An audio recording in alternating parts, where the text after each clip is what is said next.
नमस्कार, नमस्ते, राधे राधे साथियों। इस क्लास में हम लोग उत्तर प्रदेश जीएस को कंप्लीट करेंगे। जी हाँ दोस्तों, यूपी की जितनी भी परीक्षाएं हैं, फिर चाहे समीक्षा अधिकारी हो, चाहे एपीएस हो या फिर कोई अन्य परीक्षा, चाहे यूपी ट्रिपल एससी की कोई परीक्षा हो, सभी में जहाँ भी आपसे यूपी का जीएस पूछा जाएगा, उन सब के लिए ये कंटेंट मारक सिद्ध होगा। दोस्तों, यदि आप लोगों का प्रेम और स्नेह मिला तो इसको आगे भी जारी रखूंगा। आज हम इसका दूसरा चैप्टर शुरू कर रहे हैं। कहाँ से? परीक्षावाणी किताब से, जो कि यूपी स्पेशल के लिए रामबाण है। लेकिन जो लोग परीक्षावाणी किताब रखे होंगे, उनके समक्ष चुनौती ये होगी कि ये तथ्यों का समंदर है, इसको तैयार कैसे किया जाए। तो इसी समस्या के समाधान के लिए मैं आपके समक्ष इस चीज़ को प्रस्तुत कर रहा हूँ। जी हाँ दोस्तों, तथ्यों के इसी समंदर में डुबकी लगा के परीक्षा की दृष्टि से महत्वपूर्ण तथ्य आपके समक्ष रख रहा हूँ, तो वीडियो को अंत तक देखिएगा। दूसरा चैप्टर है उत्तर प्रदेश भौतिक संरचना एवं इसकी जलवायु। वहाँ की वन लाइनर वाला पोर्शन छोड़ दिया है, उस पर अलग से वीडियो दे दूँगा। चीज़ों को डिटेल से पढ़ेंगे। अक्षांशीय विस्तार, दोस्तों आप सभी जानते हैं अक्षांश और देशांतर। अक्षांशीय विस्तार यूपी का 24 डिग्री नॉर्थ से 31 डिग्री नॉर्थ है। अब यहाँ पर पॉइंट छोड़ दीजिएगा, इतना ही याद करना कठिन काम है। 24 डिग्री नॉर्थ से 31 डिग्री नॉर्थ, 7 का अंतराल है। 24 में 7 जोड़िएगा तो आपको 31 मिल जाएगा। ऐसे ही देशांतरीय विस्तार देख लें तो 77 डिग्री ईस्ट से 84 डिग्री ईस्ट, इसमें भी आप यदि 7 जोड़ देंगे तो आपको 84 मिल जाएगा। तो ये कुछ ट्रिक्स हैं जो आपको चीज़ें भूलने नहीं देंगे। लगे हाथों दोस्तों, भारत की भी स्थिति देख लेते हैं। 8 डिग्री 4 मिनट से 37 डिग्री 6 मिनट नॉर्थ, ये है भारत का अक्षांशीय विस्तार। वहीं यदि भारत के देशांतरीय विस्तार की बात करें तो 68 डिग्री 7 मिनट से 97 डिग्री 25 मिनट है। ऐसा क्यों किया गया है दोस्तों? ताकि आप कंफ्यूज ना हो सकें, साथ साथ तुलनात्मक रूप से चीज़ों को समझ सकें। इसी तरह से दोस्तों, हमने आपके लिए एक जनगणना पे वीडियो उपलब्ध कराया है। दोस्तों, अब पश्चिमी और पूर्वी विस्तार को देख लेते हैं कितना है। तो पश्चिम से पूर्व, वेस्ट टू ईस्ट विस्तार कितना? 650 किलोमीटर। नॉर्थ टू साउथ, मतलब उत्तर से दक्षिण जो विस्तार है यूपी का, वो 240 किलोमीटर है। वहीं यदि बात करें भारत की तो 2933 किलोमीटर वेस्ट टू ईस्ट है, और नॉर्थ टू साउथ जो है वो 3214 है। तो कभी कभी कथन के रूप में आपसे पूछ लिया जाता है कि उत्तर प्रदेश की लंबाई सर्वाधिक है पश्चिम से पूर्व या उत्तर से दक्षिण। तो याद रखिएगा, पश्चिम से पूर्व, जैसा कि आप लोग मैप से भी जानते हैं, इस तरह से मैप होता है, तो ये पश्चिम से पूर्व ही ज़्यादा होती है। एरिया दोस्तों यूपी का कितना है? 2,41,000 किलोमीटर स्क्वायर। और इंडिया के एरिया की बात करें तो 32,87,000 किलोमीटर स्क्वायर, यहाँ पे स्क्वायर लगा लीजिएगा। वहीं यदि बात करें परसेंट की तो भारत के एरिया का 7.33% है। यदि इंडिया की बात करें तो इसका एरिया वर्ल्ड के एरिया का 2.4% है। जनसंख्या की बात करें तो इंडिया की जनसंख्या की 16.5% जनसंख्या यूपी में निवास करती है। वहीं यदि इंडिया में बात करें तो वर्ल्ड की 17.7% जो पॉपुलेशन है वो इंडिया में निवास करती है। और दोस्तों 17.7% क्या है?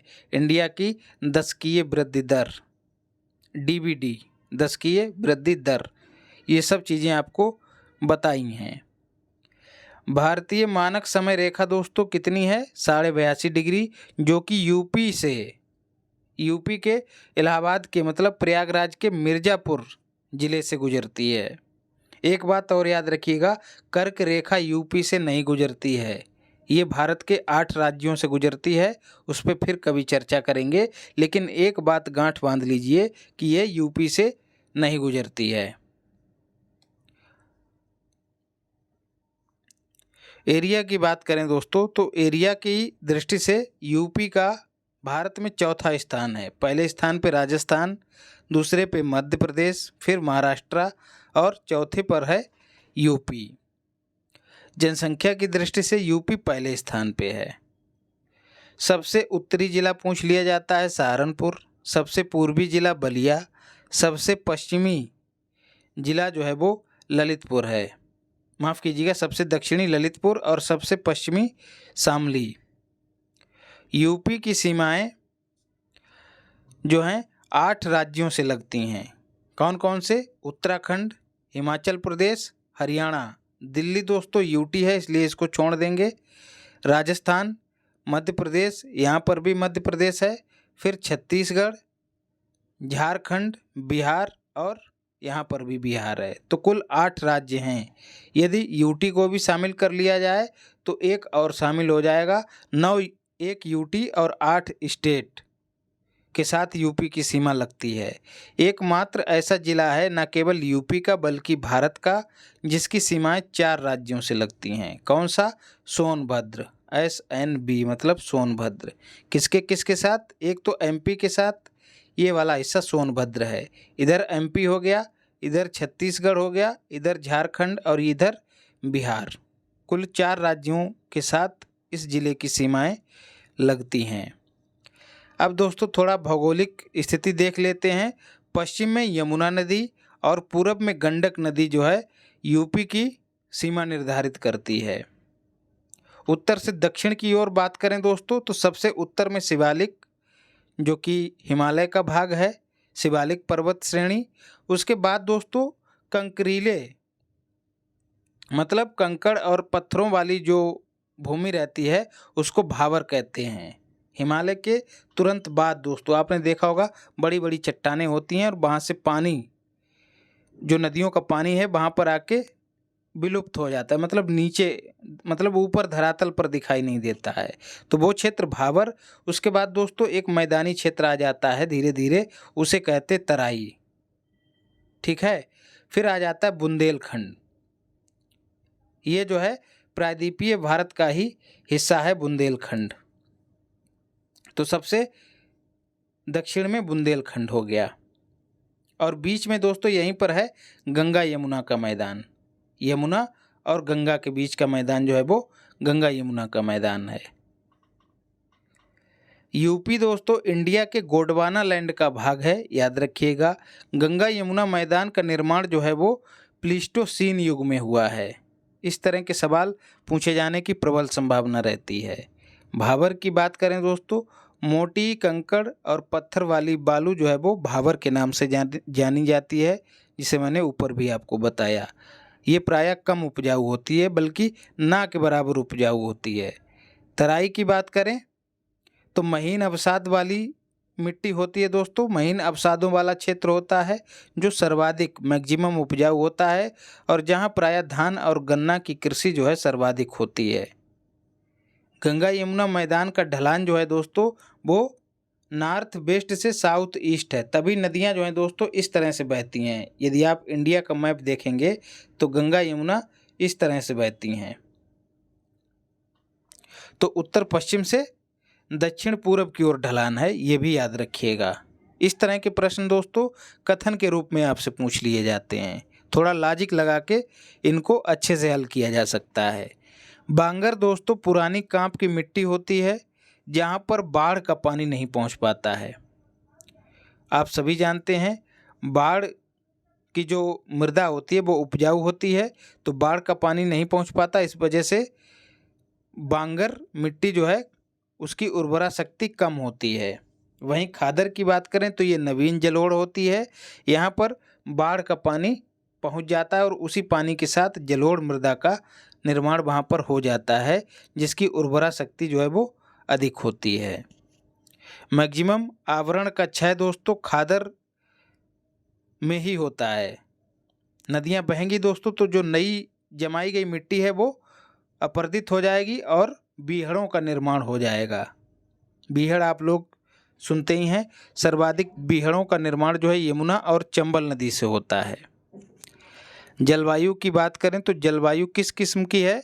उष्णकटिबंधीय मानसूनी या फिर उपोष्ण मानसूनी। मई और जून में गर्म और शुष्क पश्चिमी हवाएं चलती हैं, पछुआ हवाएं चलती हैं, जिन्हें लू के नाम से जाना जाता है। याद रखिएगा, गर्म होती है और शुष्क होती है। कुछ लोग शुष्क का अर्थ ठंडे से लगा लेते हैं, ठंडे से नहीं, मतलब इनमें आर्द्रता नहीं होती, जला देने वाली हवाएं होती हैं। मैक्सिमम गर्मी दोस्तों आगरा और झांसी में। आप सभी जानते हैं आगरा जो है मुगलों की राजधानी रहा था और झांसी में तो रानी लक्ष्मीबाई थी ही, तो यहाँ पर माहौल पहले से ही गर्म रहता था। तो ये याद रखने का लॉजिक है। तो मैक्सिमम गर्मी जो है वो आगरा और झांसी में। मिनिमम गर्मी दोस्तों कहाँ? बरेली में, और इसी कारण यहाँ पर झुमका गिर गया। गाना आपने सुना होगा, झुमका गिरा रे बरेली के बाजार में। वर्षा की बात करें तो बंगाल की खाड़ी के दक्षिण पश्चिमी मानसून की शाखा से यूपी में वर्षा होती है और पूर्व से पश्चिम की ओर चलने पर वर्षा लगातार घटती जाती है। आप लोग जान ही रहे हैं, उत्तर में शिवालिक है, पहाड़ियाँ हैं, और आप सभी जानते हैं कि जब दक्षिण पश्चिमी मानसून बे ऑफ बंगाल की खाड़ी से आर्द्रता ग्रहण करता है तो इनसे टकराकर ऊपर उठता है और संघनित होकर वर्षा के रूप में बरस जाता है। लेकिन जैसे जैसे ये हवाएं पश्चिम की ओर जाएंगी तो आप देख ही रहे हैं कि उनकी आर्द्रता घटती चली जाएगी, क्योंकि दूरी ज़्यादा तय करनी पड़ जाएगी। समंदर यहाँ पे है, दूरी इनको ज़्यादा तय करनी पड़ जाएगी, तो क्या होगा? वर्षा घटती चली जाएगी। बंगाल तो पूर्व से पश्चिम की ओर वर्षा लगातार घटती चली जाती है। मैक्सिमम वर्षा दोस्तों गोरखपुर में होती है। कैसे याद रखना है इसको? आप सभी जानते हैं कि जापानी इंसेफ्लाइटस से गोरखपुर ज़्यादा प्रभावित रहता है। जापानी इंसेफ्लाइटस मच्छरों से होता है जो प्रायः धान के खेत में पाए जाते हैं, और धान की फसल जो है ज़्यादा वर्षा वाले क्षेत्रों में उपजाई जाती है और प्रायः अधिक उपजाऊ मृदा में उपजाई जाती है। तो जापानी इंसेफ्लाइटस कहाँ होता है? गोरखपुर में। धान की खेती गोरखपुर में, वहीं सर्वाधिक वर्षा होती है। इस तरह से जोड़िएगा। मिनिमम वर्षा दोस्तों मथुरा में। आप सभी जानते हैं गिरिधर गोपाल भगवान कृष्ण ने अपनी छनगुनिया पे पर्वत को उठा लिया था और जो वहाँ की प्रजा थी उसको वर्षा से बचाया था। तो मिनिमम वर्षा जहाँ भगवान होंगे वहीं होगी, मथुरा में। शीतकाल में पछुआ विक्षोभ से वर्षा होती है, जिससे पश्चिमी यूपी को लाभ मिलता है और रबी फसल को लाभ मिलता है, जिसमें गेहूँ, मटर जैसी फसलें शामिल होती हैं। लखनऊ के साथ कितने ज़िले सीमा साझा करते हैं? तो 5 ज़िले, उन्नाव, रायबरेली, सीतापुर, हरदोई और बीबी के मतलब बाराबंकी। SCRDA स्कर्डा दोस्तों आपको करंट अफेयर्स में पढ़ाया है, state capital region development authority. ये दोस्तों दिल्ली NCR की तर्ज पर गठित किया जाएगा, इसकी घोषणा हो गई है। इसमें कुल 6 ज़िले शामिल होंगे, उन्नाव, हरदोई, रायबरेली, सीतापुर, बाराबंकी और लखनऊ स्वयं। इसका हेडक्वार्टर लखनऊ ही रहेगा। तो जिस तरह से दिल्ली NCR है वैसे ही यूपी का SCR होगा, स्टेट कैपिटल रीजन। नेपाल के साथ सीमा साझा करने वाले ज़िले दोस्तों, इनका नाम तो आपसे पूछा ही जाता है, इसके साथ ही इनका क्रम पूछ लिया जाता है। पश्चिम से पूर्व क्रम निर्धारित कीजिए। तो कैसे याद रखना है? पीली खीरी के बाहर बस्ती में बलराम और सिद्धार्थ गंजे हुए। पीली का मतलब पीलीभीत, खीरी का मतलब लखीमपुर खीरी, बाहर का मतलब बहराइच, बस्ती का मतलब श्रावस्ती, जहाँ पर सबसे कम साक्षरता दर है। बलराम का मतलब बलरामपुर, सिद्धार्थ का मतलब सिद्धार्थनगर और गंजे या फिर गंज का मतलब महाराजगंज। इस तरह से चीज़ों को याद रखिएगा। 1 मिनट के लिए आपको मैप में चीज़ों को बता दें, फिर वीडियो को ख़त्म करते हैं। देखिए, पीलीभीत, फिर लखीमपुर खीरी, फिर बहराइच, फिर श्रावस्ती, फिर बलरामपुर, फिर सिद्धार्थनगर और फिर अंत में महाराजगंज। तो ये पश्चिम से पूर्व की ओर क्रम है, याद रखिएगा। और आपसे ये भी पूछ लिया जाता है कि लखनऊ की सीमाएं कितने जिलों से लगती हैं? तो लखनऊ देखिए पूरब में, इसके उत्तर पूरब में क्या है, बाराबंकी यही, और इधर सीतापुर, और इस तरफ हरदोई, और इधर उन्नाव, और नीचे क्या बचा, रायबरेली। तो लखनऊ की सीमाएं कुल 5 जिलों से लगती हैं, याद कर लीजिएगा। तो इस तरह से दोस्तों हमने चैप्टर 2 को ख़त्म कर लिया है। अगला चैप्टर 3 आपको अगली वीडियो में मिलेगा। तो स्वस्थ रहिए, मस्त रहिए और ज़बरदस्त रहिए, इसके साथ ही व्यस्त भी रहिए। और हाँ, यदि चीज़ें अच्छी लगी हों तो चैनल को सब्सक्राइब कीजिए, वीडियो को लाइक कीजिए। धन्यवाद।